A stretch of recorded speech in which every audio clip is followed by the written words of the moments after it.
Bienvenue sur Reset ton assiette, le podcast qui tous les jeudis déconstruit avec vous la diet culture et toutes les injonctions liées à notre apparence et à notre assiette. Je m'appelle Juliette, je suis thérapeute officiellement certifiée en alimentation intuitive et fondatrice de The Last Quiche, pour enfin ne plus être prise pour une quiche par la culture des régimes et redevenir la mangeuse intuitive, badass et apaisée qui sommeille en toi. Donc prends-toi ton petit thé, ton latte et let's go pour l'épisode du jour. Si tu en as marre des restrictions, des régimes, que t'en as marre de te sentir coupable à chaque repas et de pas pouvoir manger normalement / intuitivement, eh bien il est temps de faire un changement. Je t'invite fortement du coup à participer à ma masterclass offerte de mangeuse restreinte et coupable à mangeuse intuitive et badass. 5 étapes pour te libérer et réussir ta transition en alimentation intuitive. Ensemble, on va explorer comment tu peux vraiment arrêter les régimes, les restrictions, enfin sortir de la diet culture et retrouver le plaisir de manger en toute liberté. Pour t'inscrire, c'est simple, tu vas sur thelastquiche.fr/mangeuse-intuitive pour choper ta place et être aux premières loges quand je donnerai cette masterclass en direct avec vous toutes. Vraiment, j'ai trop hâte de la faire, trop hâte d'échanger avec vous, ça va être trop bien.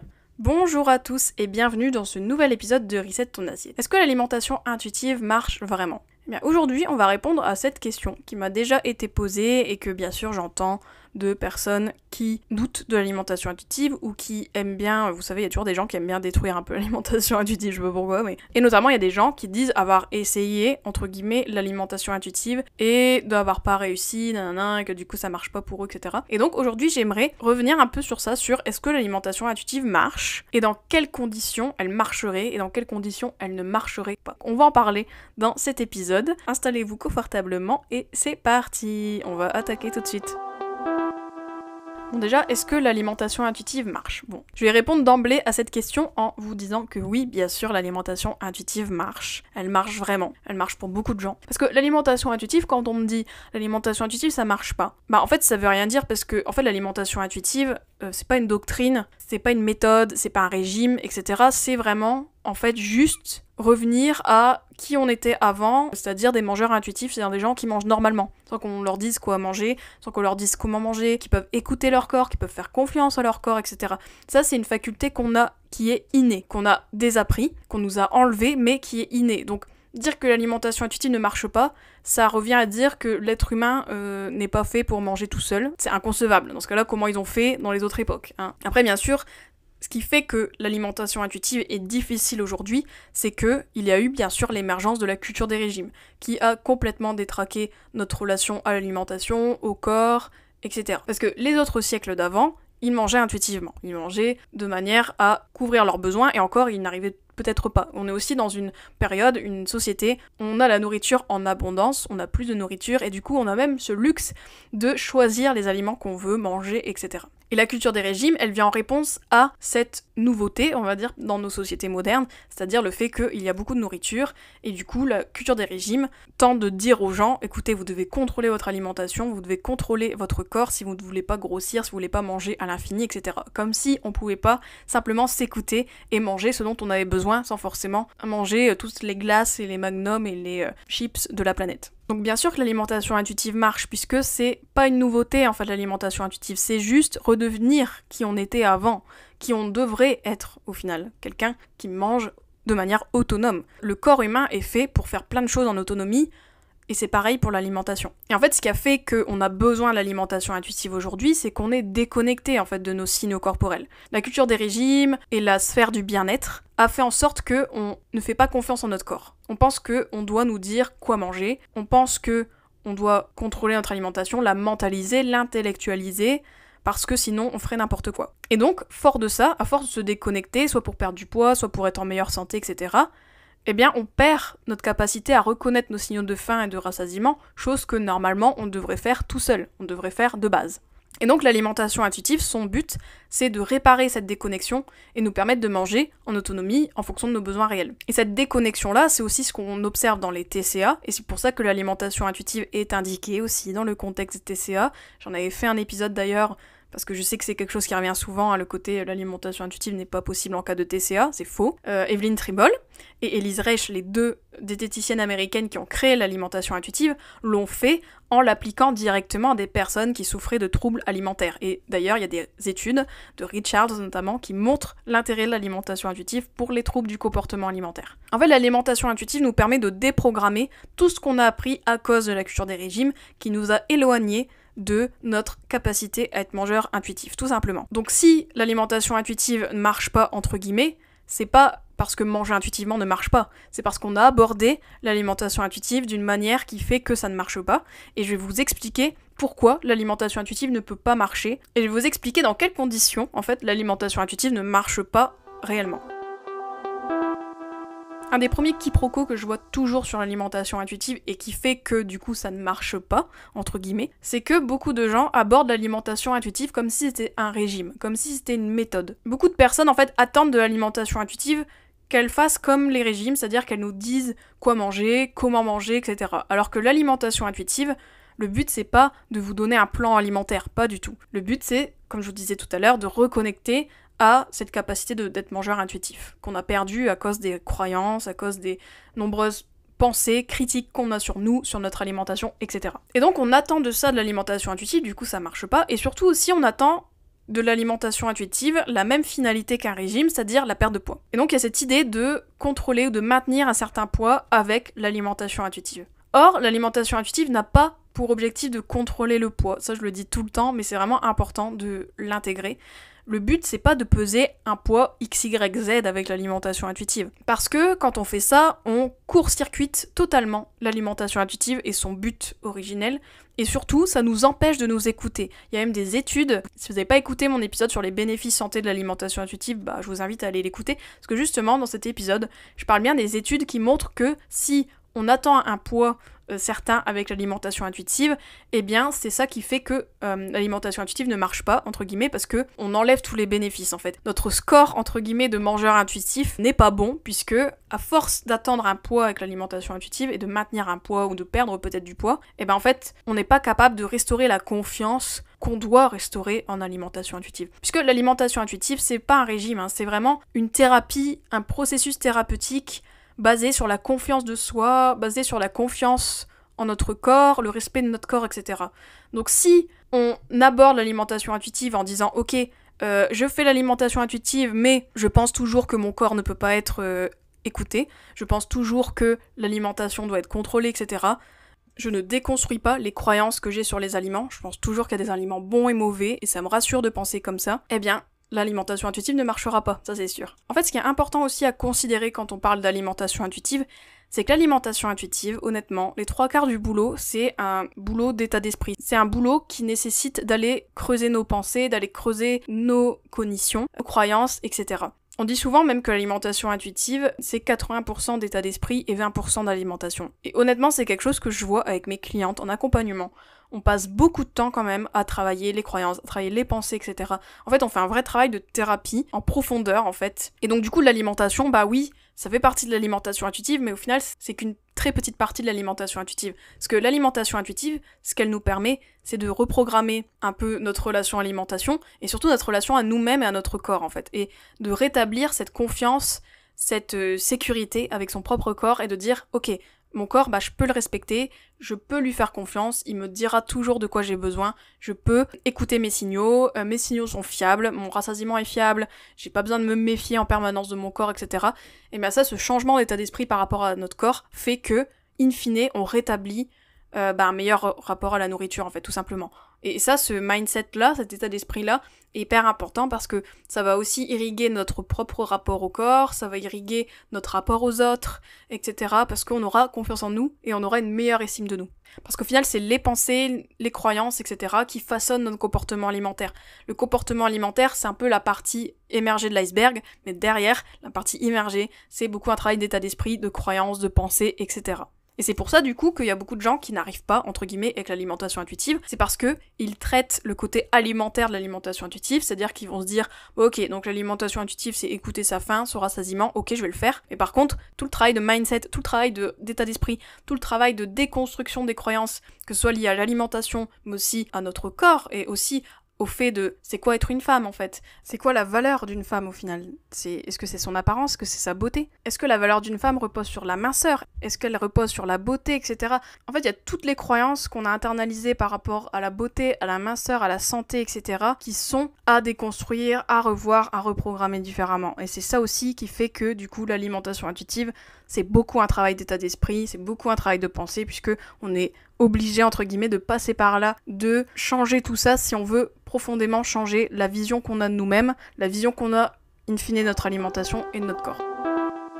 Et donc si on reprend un petit peu pourquoi l'alimentation intuitive ne marche pas, dans quelles conditions. Donc comme je disais, c'est pas l'alimentation intuitive qui marche pas, c'est plutôt comment on aborde donc l'alimentation intuitive et ce qu'on ne fait pas. Et je pense qu'il y a beaucoup de personnes qui loupent, on va dire, le travail de fond de l'alimentation intuitive et les raisons que je vais vous donner tout de suite. Donc déjà, moi je pense la première chose qui fait que l'alimentation intuitive ne marche pas, entre guillemets, pour certaines personnes, c'est qu'il y a beaucoup de gens qui vont pas attaquer, qui vont pas creuser leur peur de grossir et leur grossophobie internalisée. Il y a beaucoup, quand même, ce pan à déconstruire et à travailler. Et tout ça, ça vient de notre éducation, ça vient de la culture des régimes qui nous a appris à avoir cette peur, avoir peur de prendre du poids, etc., à contrôler notre corps, etc. Et tout ça, c'est des choses qui sont, à mon sens, hyper importantes à déconstruire et qui font le lit de l'alimentation intuitive, en fait. Parce que, comme je vous disais dans l'épisode sur les 3 blocages qui vous empêchent de vous écouter, souvent ce qui va se passer, c'est que vous allez tenter de manger intuitivement, mais votre peur de grossir va être là, elle va faire toc toc, je suis là, etc. Et ça peut carrément vous stopper pour continuer votre processus et vraiment devenir mangeuse intuitive.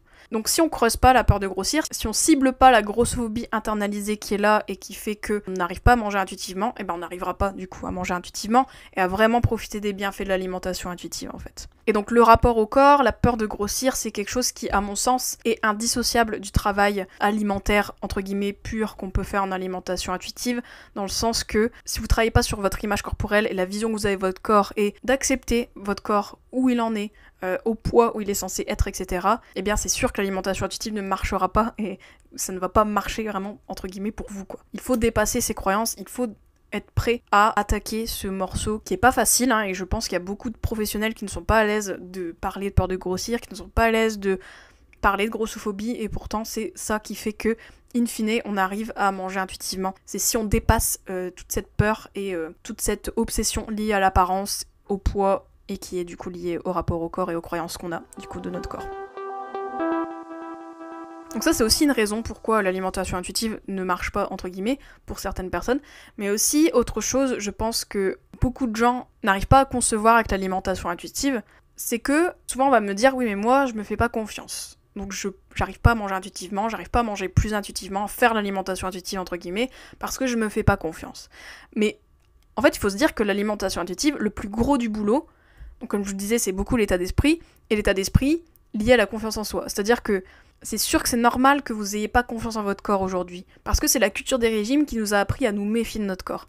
En fait, nous, on a été conditionnés en tant que femmes à déjà ne pas faire confiance en notre corps, parce que voilà, à cause de la grossophobie, etc., mais aussi en tant que femme de manière générale, dans le sens que quand on est une femme dans la société, on nous montre bien clairement que on ne peut pas nous faire confiance. Nous, on peut pas nous faire confiance à nous-mêmes, mais aussi que les autres peuvent pas nous faire confiance. En fait, si on revoit un peu l'historique de la société patriarcale, qu'est-ce qu'on peut observer ? Les femmes, en général, on a été privées de beaucoup de choses, parce que on nous disait qu'on pouvait pas faire les choses. On nous disait qu'on pouvait pas avoir un compte en banque. On nous disait qu'on pouvait pas travailler, etc. Et tout ça fait que, à l'heure actuelle, c'est compliqué pour une femme de se faire confiance, parce que toute sa vie, et toutes les générations d'avant, on nous a dit quoi ? On nous a dit, tu es une femme, donc on peut pas te faire confiance. Et tu peux pas te faire confiance toi-même, tu es hystérique, tu n'es pas capable, etc. Et tout ça, c'est des choses qu'on travaille en alimentation intuitive, c'est de retrouver cette confiance en vous. Parce que cette confiance en vous et en votre corps, elle est, à mon sens, primordiale pour avancer en alimentation intuitive. Si vous vous méfiez en permanence de votre corps, si vous restez dans les croyances que vous ne pouvez pas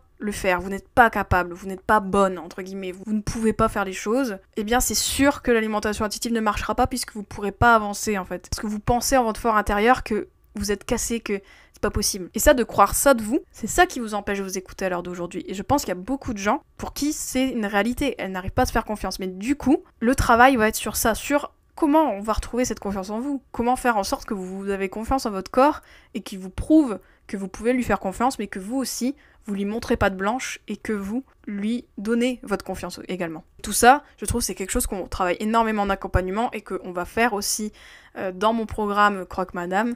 C'est quelque chose qu'on va travailler en profondeur, de vous rétablir cette confiance. Sans cette confiance, vous n'arriverez pas à vous écouter, vous n'arriverez pas à manger intuitivement, c'est sûr. Ensuite, autre chose qui peut expliquer pourquoi certaines personnes n'arrivent pas, entre guillemets, à faire l'alimentation intuitive, ou du moins peuvent dire du coup que l'alimentation intuitive ne marche pas pour eux, c'est que souvent, il y a beaucoup de gens, ils vont dire, ok, donc l'alimentation intuitive, c'est écouter sa faim, ok, c'est manger ce qu'on veut, donc moi, maintenant, je vais manger des chips, je vais manger mon saucisson, etc., etc. Donc c'est des personnes qui vont faire ça, qui vont manger les aliments interdits, mais sans travail, vraiment. C'est un peu désordonné, on va dire. Et le problème, en faisant ça, c'est que c'est des personnes qui, oui, vont manger les aliments interdits, mais si on travaille pas à recadrer, à reprogrammer les pensées, les croyances qu'on a sur les aliments interdits, si on travaille pas à enlever la honte et la culpabilité que vous ressentez quand vous mangez ces aliments interdits, mais bien sûr que vous allez être au balbutiement, j'ai envie de dire, de la permission inconditionnelle de manger, et vous n'allez pas vraiment être dans cette permission. Alors que la permission inconditionnelle de manger, elle est centrale dans l'alimentation intuitive. Pour moi, je trouve que c'est vraiment le socle de tout, puisque c'est ça qui va vous aider à rétablir la confiance en vous, c'est ça qui va vous libérer du côté aliments interdits, du côté fruits défendus, etc. Et qui explique peut-être pourquoi vous perdez le contrôle, entre guillemets, avec certains aliments, que vous avez du mal à vous arrêter, etc. Parce que ces aliments-là, ils ont beaucoup de symboles pour vous. Ils symbolisent la honte, ils symbolisent une culpabilité. Vous mangez ces aliments, vous vous dites « Ah, j'aurais pas dû manger ça, ah, mais je devrais pas, ah là, mais qu'est-ce que je suis en train de faire, oh là là, mais je suis vraiment une de manger ça, etc. » Enfin, vous voyez tous les trucs un peu critiques qu'on peut se dire quand on mange des aliments interdits ou évités, etc. Et ça, si on n'arrive pas à être conscient de ce dialogue-là intérieur qui se joue quand on mange des aliments interdits, si on n'arrive pas à enlever les croyances qu'on a sur ces aliments et à vraiment accepter de les manger sans ressentir de la honte et sans ressentir de la culpabilité, eh bien c'est clair que l'alimentation intuitive ne marchera pas. Si vous avez encore de la restriction cognitive, donc de la restriction dans la tête, donc tout le dialogue intérieur que je vous disais qui dit tu devrais pas manger ça, etc., eh bien c'est clair que vous n'arriverez pas à vraiment embrasser le process et à vraiment ressentir les bienfaits de cette permission inconditionnelle de manger. Et c'est pour ça qu'il y a des gens qui vont dire l'alimentation intuitive, moi je l'ai fait, mais au final j'arrêtais pas de manger, et là je me suis dit c'est n'importe quoi, donc du coup j'ai arrêté. Mais en fait, souvent ces personnes-là, c'est parce qu'elles n'ont pas assez avancé, en fait, elles n'ont pas fait le travail cognitif qui était important et nécessaire, voire indispensable à faire quand on remange ces aliments interdits. L'alimentation intuitive, c'est pas juste manger tous ces aliments interdits, et puis pouf, ça y est, c'est bon. Non, si c'était ça, ça serait trop facile, et on le saurait, en fait. S'il y a beaucoup de gens qui vont voir des thérapeutes, s'il y a beaucoup de gens qui font des accompagnements, etc., c'est que on a besoin d'avoir cette expertise-là qui nous permet de pas juste manger les aliments, mais de vraiment challenger un peu les pensées, les croyances et les sentiments de honte, de culpabilité, etc. que vous ressentez quand vous mangez ces aliments interdits, pour, in fine, les manger plus sereinement et du coup vous libérer de toutes ces chaînes-là. Et ça passe du coup par le travail sur la restriction cognitive, chose que je fais quotidiennement en accompagnement et que bien sûr sera une partie essentielle dans le programme Croque Madame, le programme que je suis en train de développer. Donc moi je dirais, pour conclure un peu cet épisode, si je devais un peu revenir sur ce qui empêche les femmes vraiment de avoir du mal à aborder l'alimentation intuitive, c'est que quand on a été socialisé femme, comme je disais tout à l'heure, on nous a appris à ne pas avoir confiance en nous, qu'on peut pas se faire confiance, etc. Et du coup, qu'est-ce qu'on nous a dit ? On nous a dit, écoute, tu vas faire des régimes, comme ça le régime, il va te donner ton plan alimentaire, il va te dire quoi manger, quand manger, etc. Il va t'infantiliser pour que tu te sentes en confiance. Et c'est pour ça qu'il y a beaucoup de femmes qui font des régimes, c'est parce qu'elles ont pas envie de se prendre la tête, et c'est pour ça qu'il y a beaucoup de nouveaux régimes où c'est juste la livraison de repas, etc. C'est parce que beaucoup de femmes se sentent perdues par rapport à leur alimentation, à cause de tout ce qu'on entend par rapport à la nutrition, la culture des régimes qui leur dit de contrôle, etc.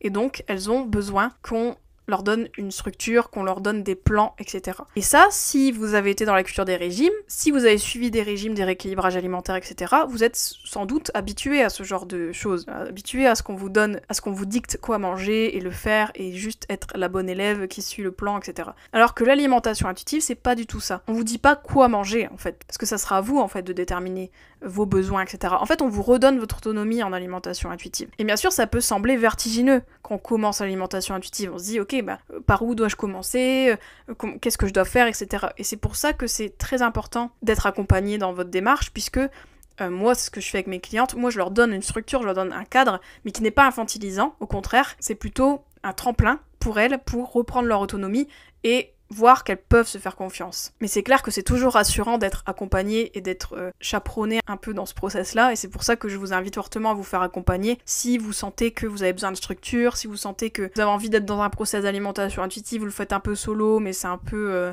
n'importe quoi entre guillemets, etc. Bah là, dans ces cas-là, si vous vous reconnaissez, faites-vous accompagner, et pourquoi pas rejoindre du coup mon programme Croque Madame, qui va vous donner cette structure-là, parce que moi, dans ce programme-là, je retranscris vraiment les étapes par lesquelles mes clientes passent le plus souvent et les obstacles par lesquels elles passent aussi, et comment les désamorcer. Et comme je vous disais, dans mon premier module, par exemple, ça va être beaucoup sur le mindset, donc l'état d'esprit, parce que je sais que l'état d'esprit, c'est la condition numéro 1 pour sortir de la cure des régimes et vraiment vous écouter. C'est la base. Et c'est pour ça que je le mets en première étape, par exemple. Je pense que quelqu'un qui aborde l'alimentation intuitive aujourd'hui ne va pas forcément travailler son mindset, en fait. Il va se dire, allez, je vais écouter ma faim. Mais en fait, non, parce qu'avant d'écouter sa faim, il y a beaucoup d'étapes aussi à faire avant. Et ça, ce genre de connaissances et d'expertise, forcément, c'est compliqué de vous-même deviner. En fait, comme disent les Anglais, il y a une expression que j'aime bien, c'est you don't know what you don't know, qui veut dire tu ne sais pas ce que tu sais pas, en fait. Voilà, c'est tout. On peut pas savoir, en fait, tout simplement. Et c'est pour ça que c'est hyper important d'avoir quelqu'un qui vous tient la main et qui vous guide à vous faire confiance et à apprécier même de ne pas avoir de cadre délimité et infantilisant comme les régimes, mais plutôt apprendre à reprendre du coup les clés par rapport à votre corps et à vos besoins, etc.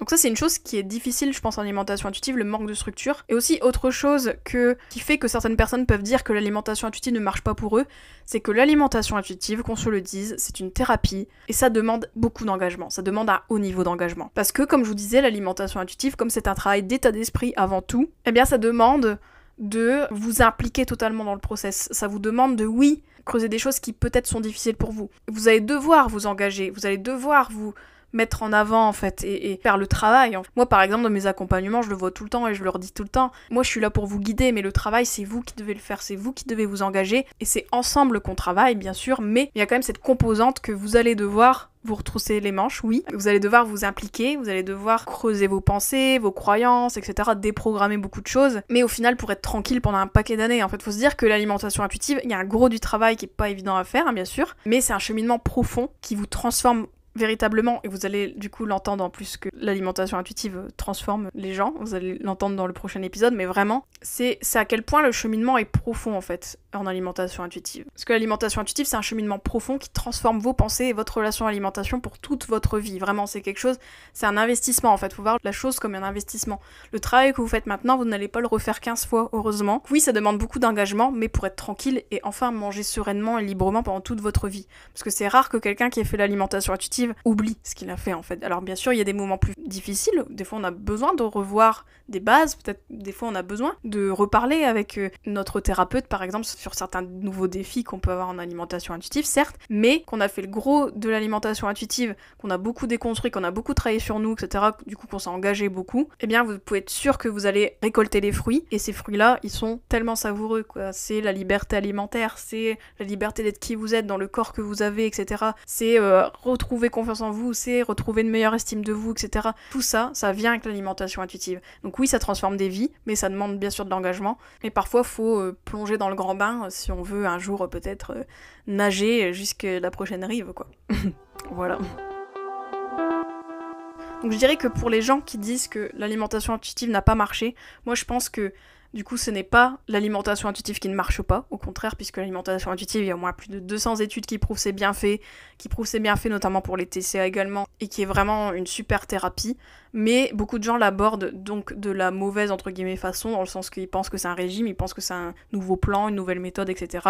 Ils attendent peut-être de perdre du poids, ils attendent d'avoir un certain poids, etc. Alors que c'est pas du tout l'intention de l'alimentation intuitive. Mais aussi, je pense qu'il y a beaucoup de gens qui se lancent dans l'alimentation intuitive, mais qui ne commencent pas par travailler leur état d'esprit, qui ne le font pas, en fait, qui ne font pas ce travail-là, qui ne déconstruisent pas leurs croyances autour de la grossophobie, autour de la minceur, autour de la beauté, etc., etc., et ne font pas le travail de vraiment manger inconditionnellement et restent bloqués du coup dans la restriction cognitive et donc dans les compulsions, etc. etc. Et c'est sûr que c'est pas facile de faire la transition de mangeuse restreinte, on va dire, à mangeuse intuitive. Et c'est pour ça que d'ailleurs, à ce propos, j'ai une super invitation à vous proposer, puisque la semaine prochaine, je fais une masterclass offerte sur la transition de mangeuse restreinte et coupable à mangeuse intuitive et badass, etc. On va parler des 5 étapes pour réussir votre transition en alimentation intuitive et vraiment vous libérer des régimes, etc.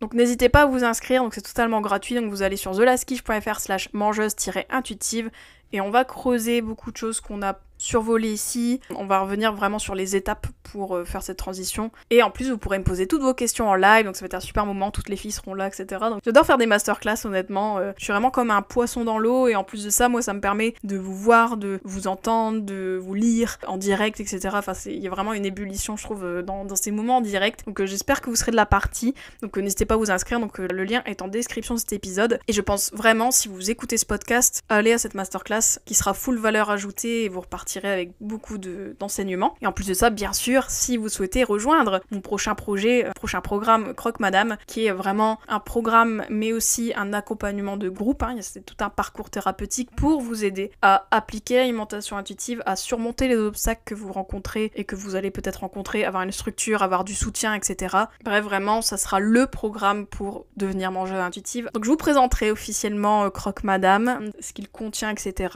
Et on aura l'occasion d'en reparler. Vous pourrez me poser toutes vos questions, etc. Donc j'ai hâte que vous vous inscrivez, j'ai hâte de vous voir en live, ça va être trop bien, je suis trop contente. Et sinon, on se retrouve la semaine prochaine pour un épisode qui va vous témoigner des bienfaits de l'alimentation intuitive et à quel point ça peut transformer votre vie, littéralement. Donc je vous en dis pas plus, on se retrouve la semaine prochaine et aussi on se retrouve à la masterclass si vous inscrivez. Voilà, gros bisous, ciao. Et voilà, c'est la fin de cet épisode. N'oublie pas, si tu as besoin de moi pour t'aider à redevenir mangeuse intuitive, tu peux retrouver tous mes accompagnements sur mon site thelaskish.fr, mais aussi plein de ressources gratuites. Entre 2 épisodes, tu peux me retrouver sur mon compte Instagram, @thelaskish, sur ma chaîne YouTube et même sur LinkedIn. Si le podcast te plaît, mets-moi 5 étoiles sur ta plateforme d'écoute et laisse un petit commentaire. Et bien sûr, parle-en autour de toi pour aider d'autres femmes à faire leur propre reset. À bientôt.